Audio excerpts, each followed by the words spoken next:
My wife's ex-boyfriend is terminally ill. He only has a few more days left with us. His final request was to see my wife one more time after all these years. Why? I don't know.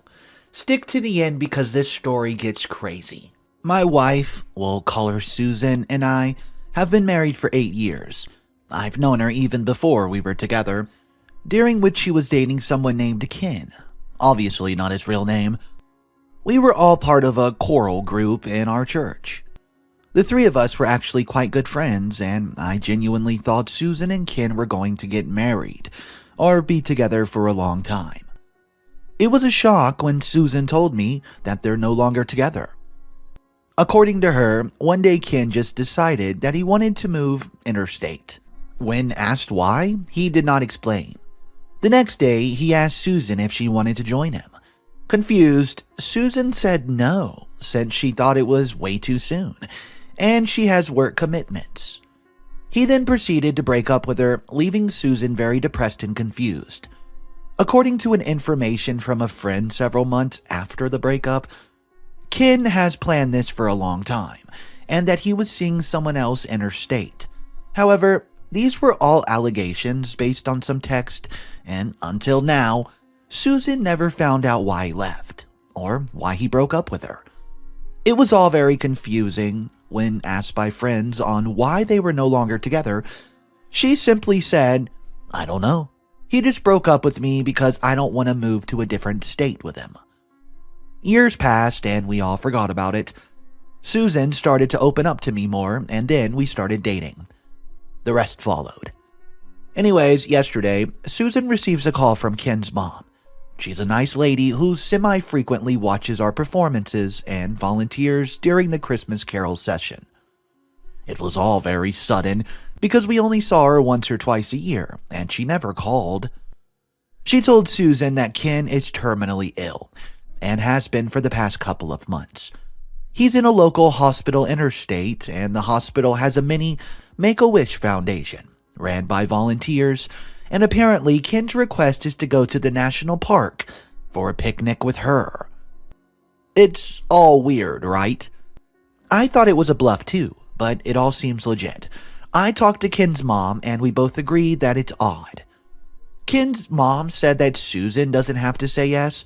She's just simply passing on what Ken said. The prognosis for Ken is grim, and we don't know how much time we'll have left.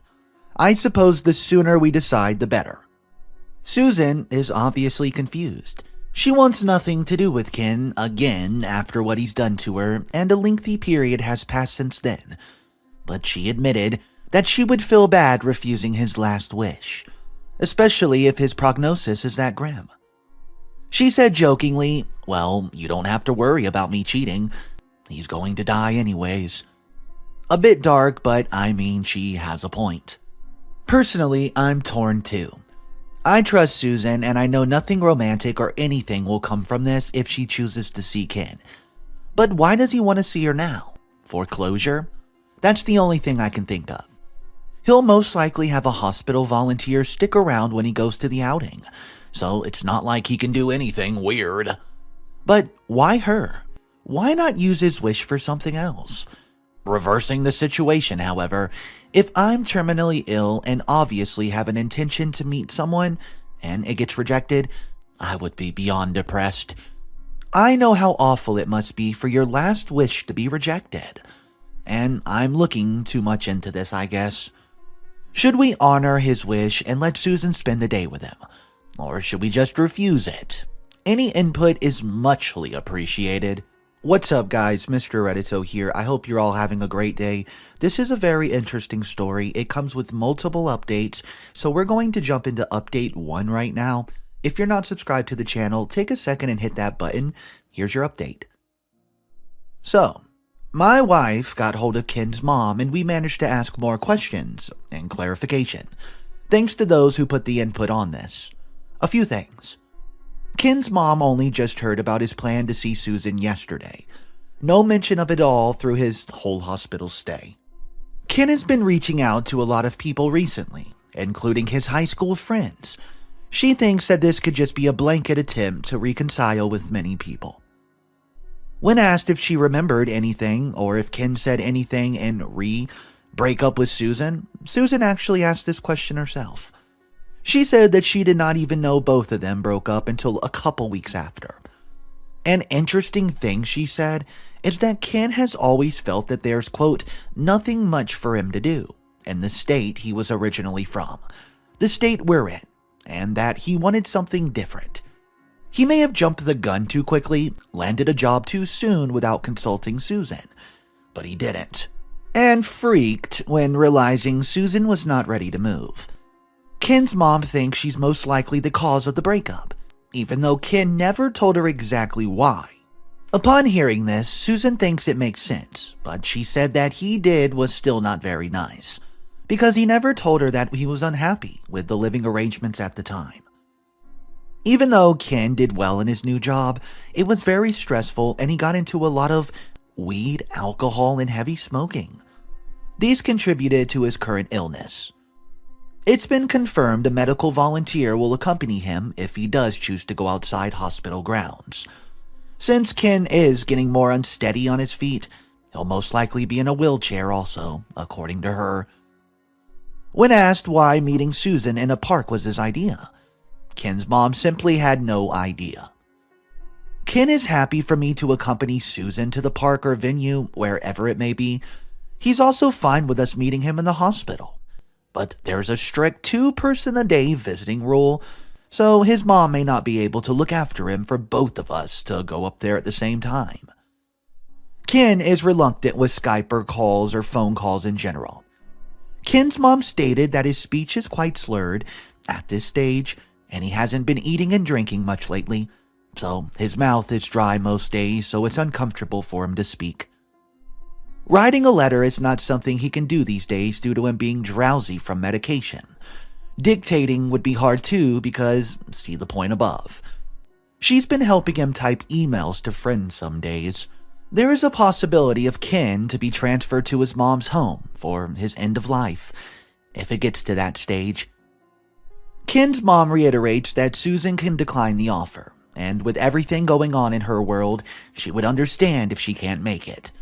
But she hopes that we would consider it for her son. With this update and conversation with his mom, we're now more inclined to go instead of not. Still would like some thoughts on what we may have missed, though I think it covers everything now. We'll be in a regular contact with his mom until we know what the heck's going on. Susan and I did a mini risk assessment, and we've concluded that this is pretty harmless. She said that she still feels apathetic towards him, but would still feel bad if she does not go visit. So she would like to go with me now that Ken and his mom said it's okay for both of us to go. Update number 2. Thanks guys for all your input. Susan and I just got back from doing shopping and chores, and we had some more talks about this. We actually reached out to a couple of our friends in the Coral group, and one of them actually knew Ken's been unwell, just did not know that he's that unwell. No one really talks about Ken in our group because Susan and I are still there. The fact that he's this unwell has been kept under wraps quite tightly. Susan said it seems like she has the power to make Ken's end of life a bit easier. So she would like to visit him along with me and listen to what he has to say, if anything, and that's the end of it. We don't know what the logistics will be when this will happen, since obviously it would require a lot of planning from Kim's family as well, and himself. But I'll post an update once we all meet him, since there seems to be a lot of interest in this. We've texted our Coral group members to perhaps visit him together when the time's right and restrictions are lifted. And they were all keen to send him off with the last song, The Irish Blessing. We'll be reading through the comments and replying the best we could. For those of you saying, Make-A-Wish Foundations for kids, yeah, we know this. This is the hospital's version of it, run completely by volunteers. It's only available in their end-of-life care facilities. I'm sure that there's a proper name for this, and Ken's mom said Make-A-Wish because it explains what they do simply. Why at the park? No clue. But Ken must have said that to the organizer with his mom, and she simply relayed it. With him being that sick, I'm sure he did not really care so much about the location, as signified by his willingness for a chance of venue or change, for me to join in too. And why did we decide to post this? Well, because it's simply a very weird occurrence. It was a joke, actually. Susan said, LMAO, why not just post and see what kind of interesting perspectives we get? If it's just Ken and he's not dying and he wants to meet Susan at the park out of the blue, then the answer would have been hell no from the both of us. But the fact that he's been reaching out to others, after revelations with his mom, of course, and unwell, makes it a bit more complicated. Update number 3. Well, we'll be going to see Kid next week. The hospital does not allow large groups, so it'll just be the 2 of us visiting. The choir group will visit separately. Thank you for all your input, and we'll make a post with an update on how it goes. Hi everyone, sorry for the late update. Life gets in the way and we've been really busy. Anyways, I thought I'd make this update for those curious. The meeting, actually, went really well. So, after a couple reschedules, we drove to the hospital to see Ken and his mom earlier this week. We arrived quite early in the morning, around 8 a.m. His mom stays with him overnight most days, so it was good timing for her to hand over Ken to us while she goes back and rest. Also, someone suggested an idea that we brought in a care package for her, and we did. It's just a box filled with a couple pairs of warm socks, moisturizer, books, and toiletries. She burst into tears when receiving those. It was such a great idea.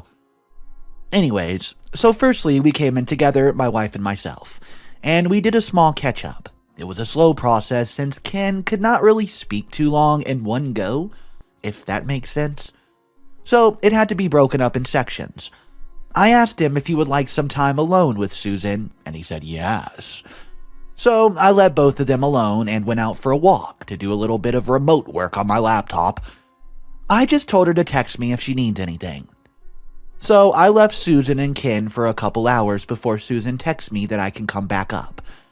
Anyways, during this time, basically Susan asked what happened to Ken. Why did he move interstate so soon, and was there another motive behind it? Well, the story goes as followed. Ken was working a low-paying job at the time and was feeling like he's never going to get any career progression. Susan and myself knew Ken has been a little creative-minded. He got a diploma in film and everything. But what we did not know is that behind everyone's back during that time, he was searching for career opportunities in film animation industry. He put in a job application for fun and, well, a few months later, got offered a position as an intern animator. Something along those lines, according to Susan. He was stoked. But he did not expect that he would actually get the job. Therefore, he actually never planned anything in advance. The job required him to move interstate ASAP, and Ken felt pressured to say yes, since he's applied to other similar jobs in the past but got rejected instantly. Hence why it took him by surprise and he actually didn't do any planning for it. It's the, well, I won't get it anyways, so why would I make arrangements mentality, according to Susan. So he asked Susan to move in with him but left out the job details, since as an intern, he'll get paid even less than what he's earning now. With a lot of voluntary work, he was scared that Susan will not approve of the lower wage. So he left out the details and just asked her to move out with him. He admitted it was stupid and apologized for being immature about it. After the breakup and working a few months as an intern, he said that working in that industry is not like what he thought it would be. There was a lot of crunch time, to the point where him and other interns were spending most of the time in the office, even sleeping while waiting for the program code animation to finish compiling. I don't know, I'm not tech savvy, but I figured animations take a long time. He then got into alcohol, since everyone's in the office also drinks. This then turned to severe drinking to cope with stress. This turned to smoking and drugs. Anyways, he stuck it out and became a technical lead, but he said he had zero social life or support apart from a couple colleagues, and that he's burning himself out every day. The support he got was basically a small group that goes out on social drinks only. That's why he kept going back to alcohol and drugs. He's been in and out of the hospital with alcohol poisoning and actually never sought help. He said he might also be depressed, but he's earning enough to just pay rent with all his alcohol expenses, so he did not seek any help. He also did a lot of other bad decisions that are popcorn worthy, but way too long to include here. Things that got him arrested, fired from his job, so he had to find another, etc., etc. When asked about the park situation, he said there was no malice intent. It was only because he was, quote, sick of being in a hospital all the time with no window of opportunity to go outside. And that's it, really. His substance abuse got him to where he is now. I managed to catch up with him and reminisce about the good old days when we were still hanging together. Told him it's hard to see anyone these days due to COVID. He said that a few of his old friends from school have visited him, and he was so happy that they still cared. He told me that he tried reaching out to his former girlfriend as well to apologize, but only Susan turned up. He's had other relationships since breaking up with her.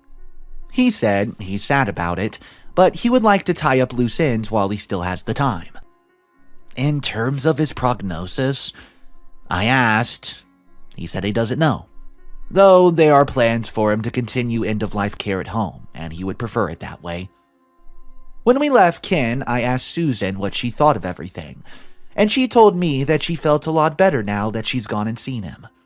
She then told me all of the stories about during the ride back home.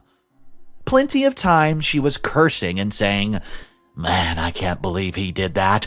What a dumb person." So, for those of you who were worried that she might go back to Ken, sorry to burst your little bubble. That's not happening.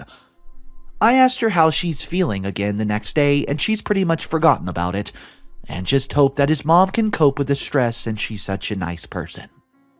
She does look a lot less guilty, though, so I'm glad we did it. We haven't really touched on this topic again for a few days now, since we've been focusing more on work and our upcoming road trip. Well, thanks guys for all who chimed in and helped, from both perspectives. In these uncertain times, we should still try to be kind to others. And if there's any way to take away from this, it's to seek help if you need it. Obviously, Ken was in a bad spot, but spurred by bad influences. If you know a friend of yours who could be spiraling out of control or starting to get into destructive habits, reach out. Who knows? You might save a life. That was a good message at the end by OP, who mentioned, reach out to people that you think might be spiraling out of control, because your kind words could be all it takes to change their decision on something drastic. So, if you know anyone like that, you should try to do that. I hope you guys enjoyed this story. Let me know your thoughts on it. You can drop it in the comment section below. I try to read every comment and I answer to as many as I can. We have one more story we're going to look at, guys. The title is, My Husband Wants His Creepy, Sexually Manipulative Friend to Baptize Our Baby and I Feel Sick About It. Guys, trigger warning, this dude's a really big creep. Just so you know that, let's get into the story. I'm a 25-year-old female, and my husband's 37. Is the greatest man ever. He's incredibly kind, generous, and intelligent, and well-loving. On top of this, he's an adorable little nerd, which to me is a great quality. His dorky jokes are my favorite thing. But means he was bullied a lot as a child, and is not terribly socially confident. He is definitely a follower, not a leader. I think all these qualities are relevant to the current situation. To begin at the beginning, at the time I met my husband, I was struggling with an addiction to prescription medication, which I have developed while studying at a very competitive college. By the time I started dating my husband, it was getting impossible to hide the fact I had a problem. While he was incredibly supportive and encouraged me to seek help, I was ashamed. So I lied and I told him that I was already seeking professional help and that I was really getting better. When in reality, I was just trying to go cold turkey and shove all my emotions down until they went away. Author's note, this is not a good strategy. I immediately felt awful about this, which just made me more reluctant to come clean. At this time, my husband introduced me to his old childhood friend, whom I'll call A. A is a Catholic priest and was staying with my husband at the time. Both A and my husband are from a Catholic country in Europe. Both of their families are part of one of those charismatic movements, which is like a very close-knit conservative church group. Because, well, A was always the cool and confident guy growing up. My husband worshipped A.